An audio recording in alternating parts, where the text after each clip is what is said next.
Platina comfort এর cylinder assembly ring piston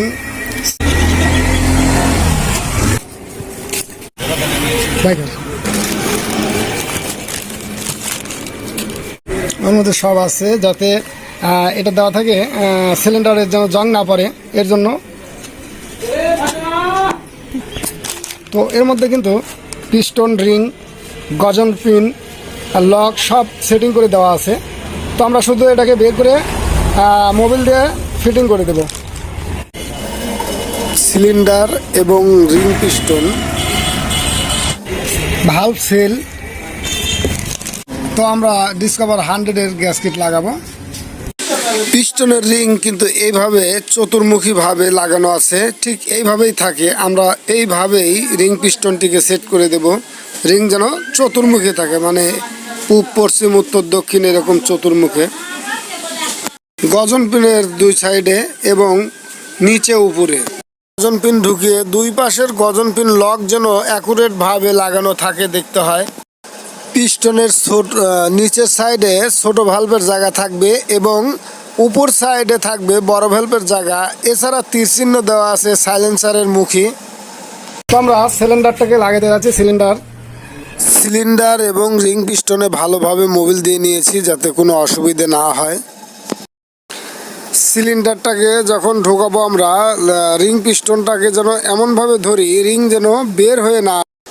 এছাড়া timing adjuster পাতি বা বাতাটাকে আমরা সুন্দরভাবে লাইনারের মধ্যে প্রবেশ করাবো যাতে বেঁধে না যায়।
টার্মিনের বোল্ট লাগাতে গেলে যে ওয়াশারটি আছে, এই যে গ্রুপ আছে যেটা, এদিকে কিন্তু লক্ষ্য নিতে হবে। এদিক সমান আর এইদিকে গ্রুপ, এই গ্রুপ আলার দিকে ভিতরের দিকে যাবে।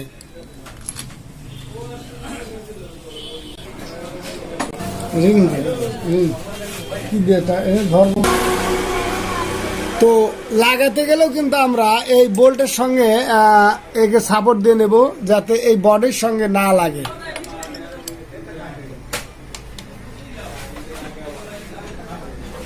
হাত দেব।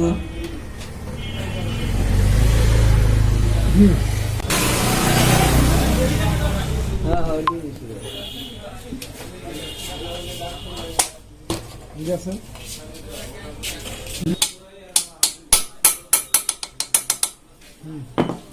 চিকনে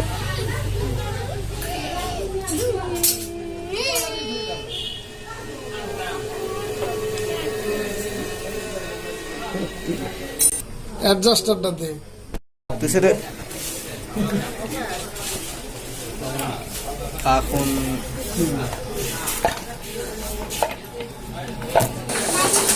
হেড সিলিন্ডারের কাজ কমপ্লিট। আমরা হেডের কভারটিকে লাগিয়ে দিচ্ছি। এবার টাইমিং চেন অ্যাডজাস্টার লাগাবো এইভাবে।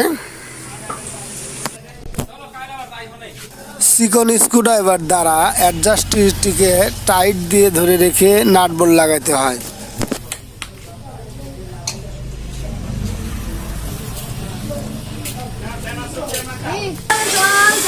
এরপরে আমরা ক্লাচ সাইডের অ্যাসেম্বলি লাগাবো, লাগিয়ে বাইকটিকে স্টার্ট করব।